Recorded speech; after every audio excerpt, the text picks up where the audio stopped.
Hello student, स्वागत है आप सभी का द स्टडी अड्डा पर। और इस वीडियो में हम इस क्वेश्चन को सॉल्व करेंगे। सबसे पहले देखिए क्वेश्चन क्या है। Summarise the rule for writing the distribution of electrons in various shells for the first 18 element. तो ये बड़ा इंपॉर्टेंट क्वेश्चन है। अगर आपको ये क्वेश्चन समझ में आ गया तो आप बहुत सारे एलिमेंट के लिए जो है एटम्स के लिए आप आसानी से जो है इलेक्ट्रॉनिक कॉन्फ़िगरेशंस लिख पाएंगे। तो इसलिए इस क्वेश्चन को समझना बहुत जरूरी है।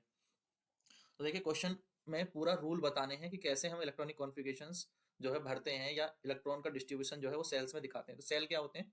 इलेक्ट्रॉन जो है न्यूक्लियस के चारों ओर सेल्स में चक्कर लगाते हैं और उन्हें हम के एल एम एन के द्वारा रिप्रेजेंट करते हैं। पहले सेल को के, दूसरे सेल को एल, तीसरे सेल को एम, चौथे सेल को एन, इस तरह से नाम दिए जाते हैं। ये हमें बोर ने बताया था, हम पहले से जानते हैं इस बात को।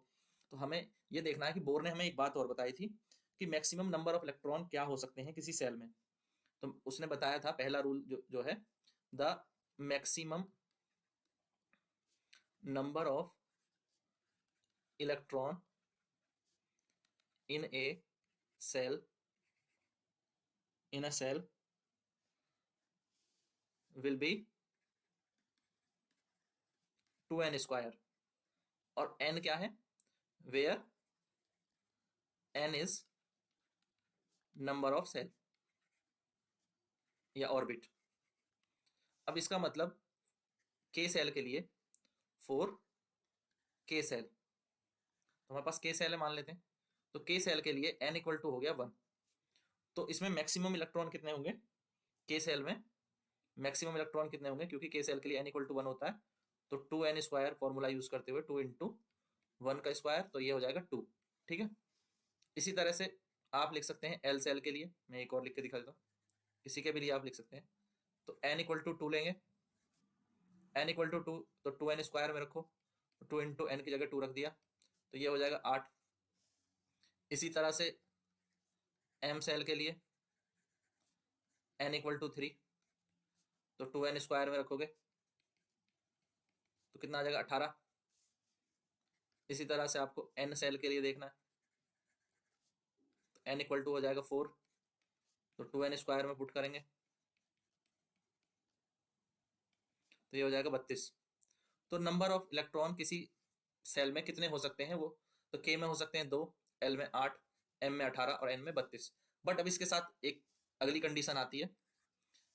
अगली कंडीशन क्या आती है कि आउटर मोस्ट सेल जो है, outer most shell outer most shell can accommodate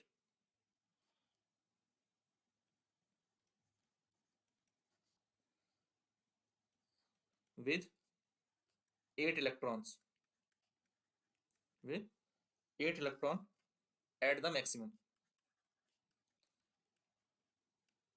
सबसे बाहर के सेल में अधिकतम कितने हो सकते हैं?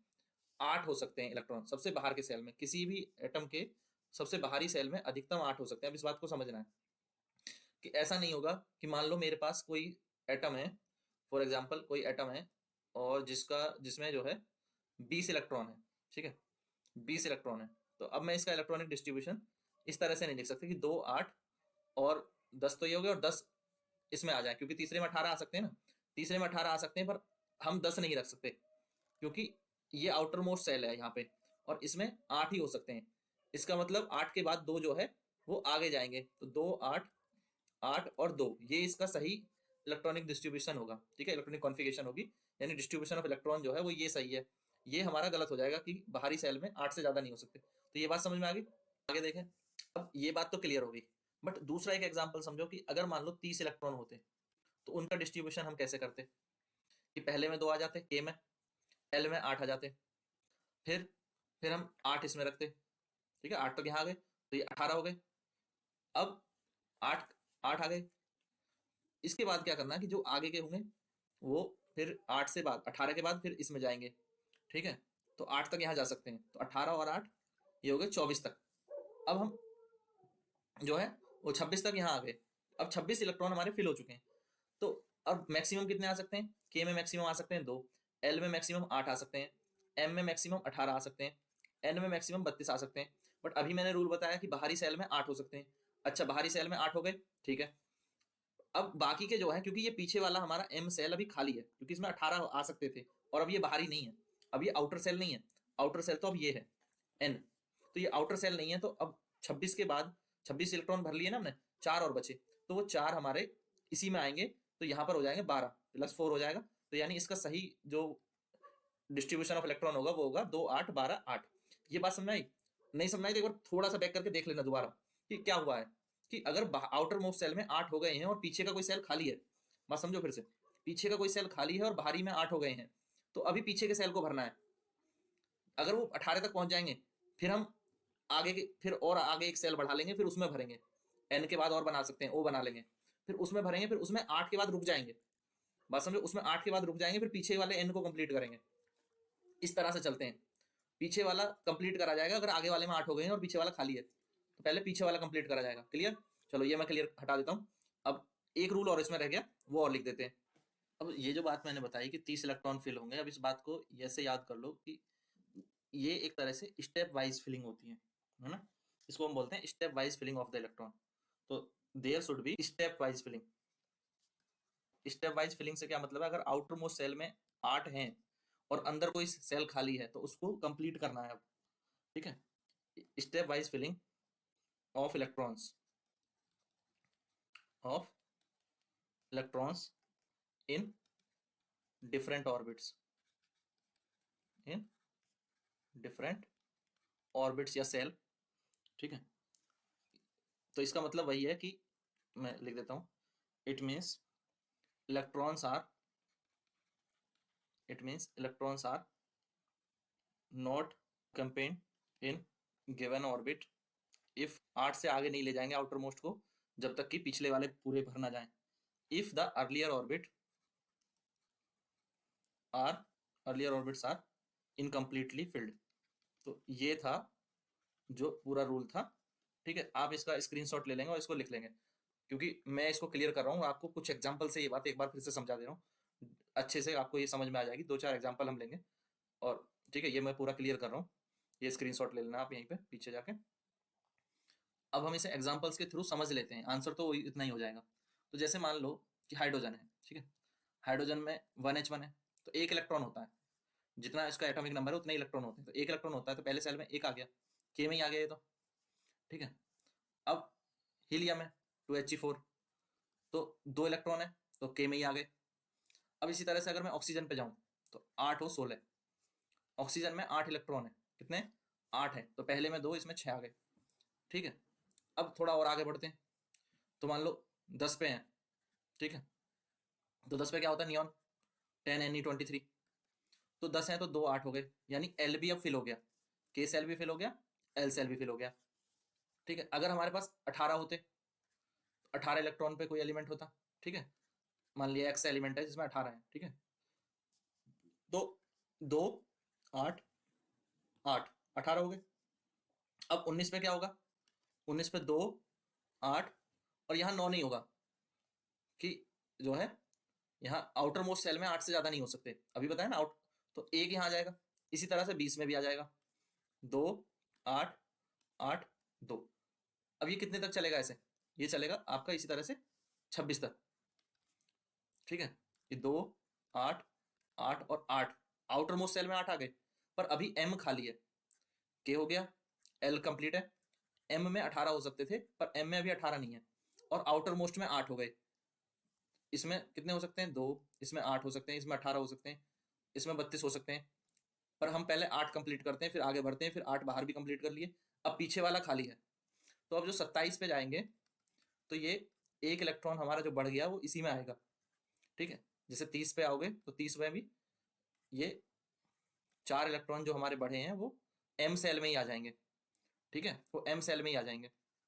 4 बढ़ गए ना 26 के बाद, तो 26 के बाद 4 बढ़ गए 30 में, तो अभी यहाँ और मैं बढ़ा सकता हूँ, कितने, अभी ये 18 तक जा सकता है, एम जो है 18 तक जा सकता है, यानी 36 पे अगर मैं जाऊंगा तो ये हो जाएगा 2 8 18 8। अब देखो अंदर वाले पूरे हैं, के पूरा है, एल पूरा है, एम पूरा है, ठीक है, पर एन, एन में 8 है, मैक्सिमम 8 हो सकते हैं आउटर मोस्ट सेल में, तो ये भी बात ठीक है। अब दिक्कत कहाँ आएगी, 37 पे जाके, जब 37 पे जाओगे तो ये 2 हो गए 8 हो गए, ये 18 हो गए, ये 8 हो गए, अब 9 नहीं कर सकते हम एन में, अब हम यहाँ 9 नहीं कर सकते, तो हमें एक और नया सेल बनाना पड़ेगा, ओ सेल। ठीक है, अब हमें ओ सेल बनाना पड़ा, तो ये ओ सेल हो गया हमारा। फिर हम आगे जाएंगे, तो इस तरह से हम जब तक इसमें 8 नहीं हो जाएंगे हम तब तक आगे बढ़ते रहेंगे। तो हम कब तक आगे बढ़ सकते हैं? 44 तक। तो अब क्या हुआ, अब ओ में भी 8 हो गए, है ना। अब ओ में भी हमारे 8 हो गए, देखो के पूरा है, एल पूरा है, एम पूरा है, अभी एन खाली है और ओ में 8 हो चुके हैं। तो अब ओ से आगे नहीं जा सकते, ओ को और नहीं भर सकते, ओ में अब 8 से ज्यादा नहीं कर सकते, आउटर मोस्ट सेल है। और अभी ओ से आगे भी नहीं बढ़ सकते, क्यों नहीं बढ़ सकते? क्योंकि अभी एन खाली है। अभी हम ओ से आगे नहीं बढ़ सकते हैं, नहीं बढ़ पाएंगे, क्योंकि अभी एन खाली है। तो एन खाली है और एन में कितने हो सकते हैं? एन में मैक्सिमम हो सकते हैं 32। तो अब 32 तक यहीं आ जाएंगे। तो अभी इसमें 8 हैं, 24 और आ सकते हैं। तो 24 और आ सकते हैं, यानी ये अगले 68 तक आप इसी में भरते चले जाएंगे, एन में ही बढ़ाते चले जाओगे एक एक करके। तो ये 2 8 18 32, 8 तक ये कंप्लीट हो जाएगा। बात समझ में आ रही है? तो 68 पे ये बनेगा।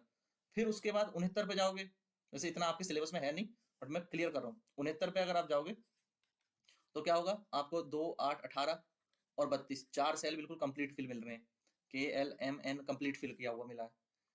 और जब ओ में 8 मिल रहे हैं, बट ओ में 8 मिलने के बाद आपको आगे थोड़ा बढ़ना है, ये नहीं कि ओ में भर देंगे, क्योंकि ओ में 8 से ज्यादा तब तक नहीं हो सकता जब तक कोई आगे 8 वाला सेल ना आ जाए। तो अब ओ पी में जाएंगे और यहाँ यहाँ भरेंगे एक को, एक इलेक्ट्रॉन को यहाँ रख देंगे। अब इसी तरह से हमें 76 तक रखने पड़ेंगे।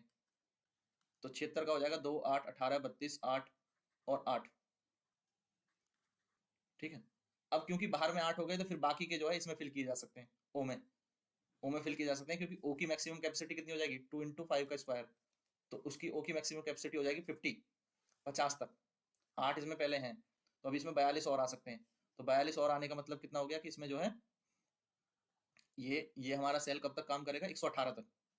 तो 118 तक जो है आप इसमें फिल कर सकते हो, और स्ट्रक्चर आपका बनेगा 2 8 18 32 50, 118 पे आगे और ये 8। तो इस तरह से पूरी जो इलेक्ट्रॉनिक कॉन्फ़िगरेशन है वो की जाती है। अब आप किसी भी एलिमेंट का कर सकते हो। ठीक है, क्लियर हो गया? ये बात समझनी थी, ये क्वेश्चन इसीलिए था। क्वेश्चन तो सिर्फ 18 तक था, 18 तक तो यही हो जाता है, देखो, है ना। 2 8 8 पे ये हो गया 18 तक, ये हो गया 18 तक। तो मैंने आपको पूरी ही जो पीरियोडिक टेबल है उसके सब के इलेक्ट्रॉनिक कॉन्फ़िगरेशन आप बना सकते हैं। ठीक है, क्लियर हो गया? क्लियर हो गया तो कमेंट कर दो कि क्लियर हो गया। और बाकी क्वेश्चन जो है प्लेलिस्ट में आपको मिल जाएंगे। वीडियो पसंद आए तो लाइक जरूर करें, शेयर करें, चैनल पर नया है तो चैनल को सब्सक्राइब जरूर कर लें। Thank you, thanks for watching.